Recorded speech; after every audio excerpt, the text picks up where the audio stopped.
Good morning. I'm Christine Romans. And I'm Jessica Layton. We are in for Joe and Savannah today. Yes, please, on those last-minute deals. We deserve it. All right, we begin this morning, though, with our ongoing search for Nancy Guthrie. The mother of our NBC News colleague, Savannah Guthrie, disappeared from her home in Tucson, Arizona, 10 days ago now. Investigators believe she was taken against her will. As new FBI billboards go up in the cities across the Southwest, authorities tell NBC News they still have no suspects, despite unverified potential ransom notes sent to local TV stations.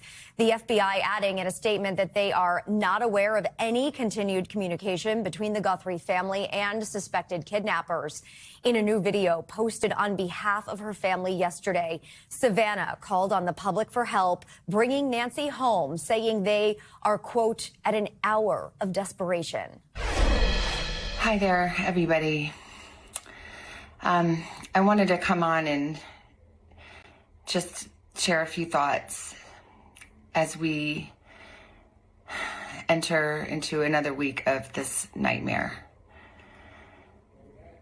I just want to say, first of all, thank you so much for all of the prayers and the love that we have felt, my sister and brother and I,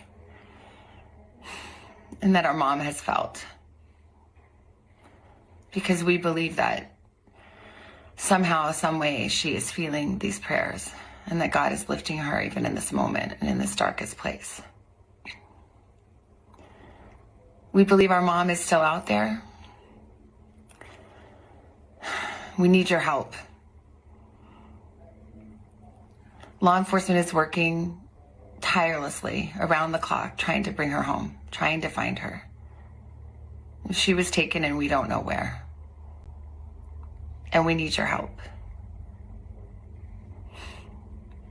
So I'm coming on just to ask you, not just for your prayers, but no matter where you are, even if you're far from Tucson, if you see anything, if you hear anything, if there's anything at all that seems strange to you, that you report to law enforcement.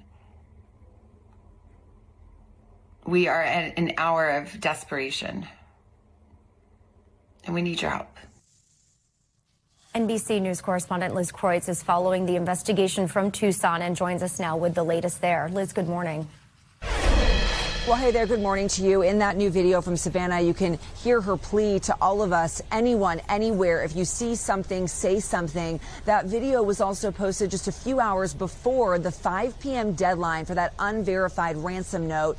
It is unclear. The family has not said whether or not they have paid that ransom demand, but the FBI did put out a statement shortly after that deadline passed saying that they are not aware of any further communication between the Guthrie family and any potential kidnappers.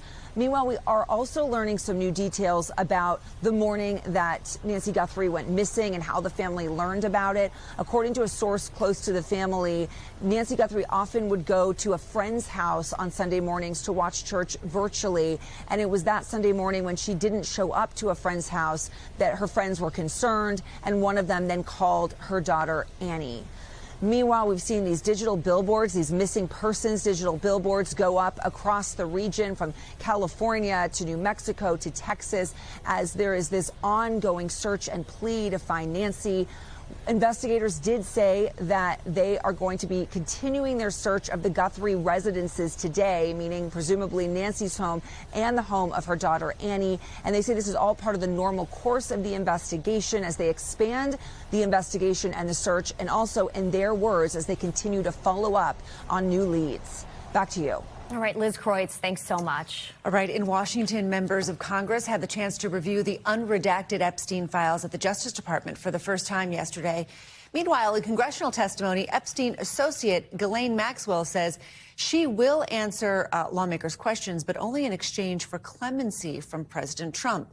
In her deposition, Maxwell invoked her Fifth Amendment right against self-incrimination to every question asked by the House Oversight Committee. She is currently serving a 20-year prison sentence for being a co-conspirator of the Epstein sex trafficking scheme. NBC News reporter Alice Barr joins us from Washington with the very latest. Alice, good morning. Good morning, Christine. Lawmakers in both parties are describing a persistent lack in transparency as they begin reviewing unredacted Epstein files, with some raising questions about specific names they say were held back. Lawmakers given their first chance to view unredacted versions of the Jeffrey Epstein files that the Justice Department made public, with large chunks blacked out, walking out with more questions. What I saw that bothered me were the names of at least 6 men that have been redacted that are likely incriminated by their inclusion in these files. Republican Thomas Massie then posting questions about 4 redacted names in one document. Deputy Attorney General Todd Blanche directly responding that the Justice Department had just unredacted all non-victim names in the file Massie referenced, and that the DOJ is committed to transparency. But lawmakers say there are still portions blacked out in what's supposed to be the unredacted files. And that's because the documents produced to justice from the FBI, from the grand jury, was redacted when they got it. As they push for full transparency, members of the House Oversight Committee voicing frustration after Epstein co-conspirator Ghislaine Maxwell refused to answer any questions in their deposition. I invoke my Fifth Amendment right to silence. Repeatedly pleading the Fifth in a virtual appearance from the Texas prison camp where she's serving her 20-year sex trafficking sentence. Maxwell's lawyer saying she's, quote, prepared to speak fully and honestly if granted clemency by President Trump, something the president has not definitively ruled out, and Epstein survivors passionately oppose. Why would that even be entertained in any way? Lawmakers in both parties have spoken out against clemency for Maxwell. And Maxwell's attorney also said she can explain why President Trump and former President Clinton are innocent of any wrongdoing. Law enforcement has never accused either man of any crime related to Epstein. Also watching this week, a hearing with Attorney General Pam Bondi that some Epstein survivors say they plan to attend. Christine? All right, Alice, thank you. Also on Capitol Hill this week, the fight continues over funding for the Department of Homeland Security. Lawmakers have until Friday to hammer out a deal to keep money flowing to ICE and Customs and Border Protection. As surveys show President Trump losing ground with voters over his immigration crackdown, Democrats demanding changes. They include requiring federal immigration agents to remove their masks and to obtain judicial warrants before conducting raids on private property. If Congress fails to reach a deal by the deadline, we could see another partial government shutdown. That would impact not only ICE, but agencies like the TSA, the Coast Guard, and FEMA. NBC News senior national political reporter Sahil Kapoor has been following the negotiations, and he joins us now with the latest. Sahil, good morning. You've done some reporting that's discovered that these talks are really not going well for Democrats, and that's despite the shift that we have seen in public sentiment. So what's the problem here? Yeah, that's right, Jess and Christine. This government shutdown of DHS is growing likelier by the day. There are less than 4 days to go until that deadline, which is Friday the 13th, and the two sides have been trading offers, but the negotiations have not been going well so far. Democrats do feel emboldened by this public opinion shift, this real backlash to President Trump and his handling of immigration issues, the actions of ICE and CBP, and they believe they have a public mandate to make some demands that include removing masks, requiring agents to rather wear ID, get judicial warrants to enter private property, and establish use of force standards that at minimum reflect what local PDs are required to do. Now, the latest offer trading back and forth came yesterday when the top Democrats, Chuck Schumer and Hakeem Jeffries, issued this statement in response to a Republican counterproposal saying the initial GOP response is both incomplete and insufficient in terms of addressing the concerns of Americans, or rather that Americans have about ICE's lawless conduct. They said that Democrats await additional details and text. Now, look, what's different this time is that some of the Democrats who were critical to getting over the 60-vote hurdle in recent government funding battles, including with the Affordable Care Act several months ago, say they are firmly against funding a DHS, even on a stopgap basis, unless there are reforms. That includes Senator Angus King, the independent of Maine, who I spoke to yesterday. He said he would feel complicit in ICE's actions if he voted for this. So not going well at the moment. And Republicans, meanwhile, well, just take a listen to what they have to say about, or rather what one of them, Senator Kennedy. The more he gets dug in, the more my side gets dug in. That's where I think we'll end up, is is basically a clean CR until the end of the fiscal year. It freezes the current budget. But that's not going to stop ICE, because we gave ICE bucket loads of money into one big beautiful bill. And look, he's right about that. ICE does have $75 billion that won't be affected if the government does shut down. But at the end of the day, this is really between President Trump and Democrats. I think Republicans are mostly in Congress, are mostly passengers in this car. If the White House cuts a deal, they will very likely go along with it. Sally, we know top immigration officials are set to testify before Congress in the wake of those deadly shootings of protesters in Minneapolis. What can we expect? I would expect a lively hearing today at the House Homeland Security Committee. There are about 36 members, Democrats and Republicans. This is led by Congressman Andrew Garbarino, a Republican from Long Island who actually represents a competitive district, was one of the first within his party to come out with a statement condemning the actions of immigration agents in Minneapolis. This hearing will feature witnesses including Todd Lyons of ICE, Rodney Scott of CBP, and Joseph Edlow of USCIS. So really the three agencies that are enforced or the tasked with enforcing immigration law. And they are likely to come back later this week, Thursday, to testify before the Senate Homeland Security Committee, which is chaired by Senator Rand Paul of Kentucky. All right. Thanks so much. All right, in Providence, Rhode Island, newly released body cam video shows the tense moments when police responded to that deadly shooting at Brown University last year. The video reveals the chaotic scene as law enforcement hunted for a killer they believed was still inside the building. NBC's Aaron McLaughlin has the details. All right, dispatch, be advised. It's an active shooter situation. Harrowing new video shows officers storming the Brown University building minutes after a gunman opened fire, killing 2 students and injuring 9. In the body camera video, heavily redacted by police, you see what Lead Lieutenant Patrick Potter saw as police hunt for the killer. Guns drawn, questioning a university maintenance worker in the building's basement. Do you have any weapons on you? No.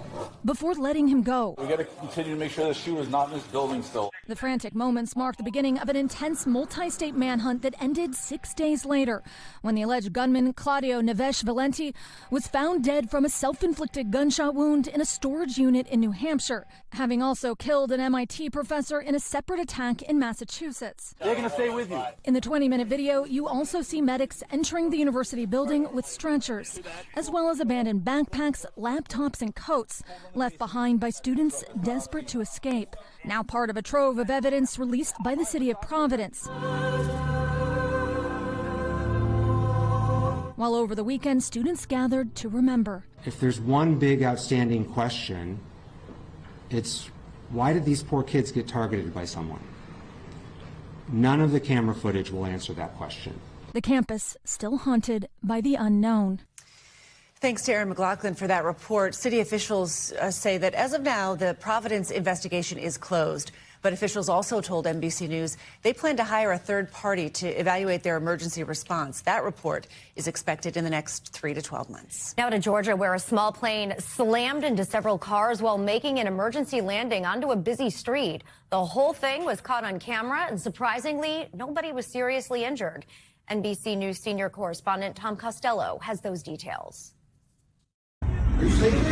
Stunning video from Gainesville, Georgia, captured the moment a single-engine Beechcraft Bonanza crashed into a busy intersection. On board, 2 pilots, including a student. Mayday, mayday, mayday. Just seconds earlier, one of them radioed a goodbye. We're not going to make it. Please tell my wife, Molly, I love her, and my parents. I love them so much. The plane careened down the road, slamming into 3 vehicles, a fuel tank embedded in the back of an SUV, the driver covered in fuel. The plane had taken off from a nearby airport and was trying to turn back when it developed engine trouble. Amazingly, only 2 people suffered minor injuries. Both pilots walked away. The fact that they were able to land in the middle of hundreds of vehicles and only hit 3 of them, no power lines, is very remarkable. The Bonanza is considered one of the best general aviation airplanes in the air. It also costs a lot of money. And now the FAA is investigating. Back to you. All right, Tom Costello, thank you. All right, let's get a check on your morning News Now weather, where the endless Arctic freeze is still sending chills across the Northeast this morning. Meteorologist Andrea Romero is tracking the winter weather, where there could be some relief on the way. I'm right, smiling Andrea? just because, what else can you do? Yes, we do have a moderating trend that's going to be happening in the next couple of days. In fact, today we begin to feel temperatures that are less cold. At least we're not feeling wind chills below zero this morning. Right now, looking at this weak Clipper system that is bringing some snow to parts here close to Lake Ontario. We have about 15 million people or so under these winter weather advisories over in parts of Michigan, over here in parts of western New York and into New England. And we're expecting this system to continue to move eastward, bringing some light snow for upstate New York and parts of New England. And then we have this front that's moving, that's extending all the way into the Ohio Valley, bringing some rain into that area. Now, tomorrow, some scattered snow will continue into the northeast with the cold winds returning, and that will crank up that lake effect machine again, and we could get some accumulating snowfall, especially just east of Lake Ontario. We have over half a foot of accumulation, as well as in parts of New England. Now, that warm up, there it is. It continues to move eastward. Remember, it was over the central and the western part of the country yesterday. Now it's going to be moving a little bit closer to the mid-Atlantic. Look at Raleigh, 69 degrees. We're expecting, and that warm-up will continue, at least in the northeast. We're expecting temperatures closer to average later on this week. So that's good news, because we can't seem to get rid of this cold weather. And of course, we have that west coast storm that we're monitoring, bringing rain into California and snow into the Sierra Nevada. But I'll tell you what, 30s will feel good. It'll feel almost balmy. 30s will. It will. Don't even need to go on vacation. Thank you.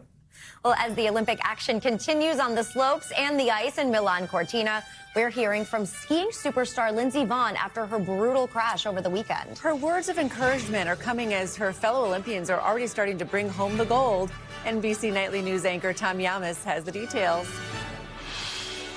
I have no regrets. Those are the words from Lindsey Vonn a day after this horrific crash knocked her out of the Olympics. Vonn posting on Instagram, she suffered a complex tibia fracture that will require multiple surgeries to fix. She crashed just seconds into her downhill run. The tone is set right here. Oh my goodness, no! The crowd stunned to silence as she was airlifted from the course. I was simply 5 inches too tight on my line when my right arm hooked inside the gate, twisting me, Vonn wrote. My ACL and past injuries had nothing to do with my crash whatsoever. Adding, if you take anything away from my journey, it's that you all have the courage to dare greatly. Kokomo could throw down something massive right here. And that's what these athletes did, with medals up for grabs in 5 sports, including freestyle skiing. First run of 3 for Eileen Gu. Eileen Gu took home silver in slopestyle. Eileen Gu, the stomp on the right side, 1260, a beautiful masterpiece. Gu is a San Francisco native, but competes for China, where her mother is from. On the ice, the U.S. women's hockey team continued their dominant run, beating Switzerland 5-0. A 5-0 victory for the United States. While NHL players have arrived back at the Olympics for the first time in 12 years. Team USA didn't waste any time before hitting the ice. And despite a strong skate from married ice dancers Madison Chalk and Evan Bates, they sit in second place. They're skating with precision, with ease. Just hours after Chalk and Bates helped Team USA win gold in the team event, their teammate Alyssa Liu says her medal broke. Skier Breezy Johnson had the same problem. Yeah, it came apart. And now Olympics organizers say they're investigating with maximum attention. And after these comments on Friday, it brings up mixed emotions to represent the U.S. right now. Led President Trump to call freestyle skier Hunter Hess, quote, a real loser. Hess posting today he cannot wait to represent Team USA, adding, as an American, he values having the right and the freedom to point out things that could be better in the country. All right, our thanks to Tom Yamas for that update. And if you can catch all of the best Olympic action on Prime Time in Milan, hosted by Mike Tirico, starting at 8 p.m. Eastern on NBC and streaming on Peacock. We thank you for watching, and remember, stay updated on breaking news and top stories on the NBC News app or watch live on our YouTube channel.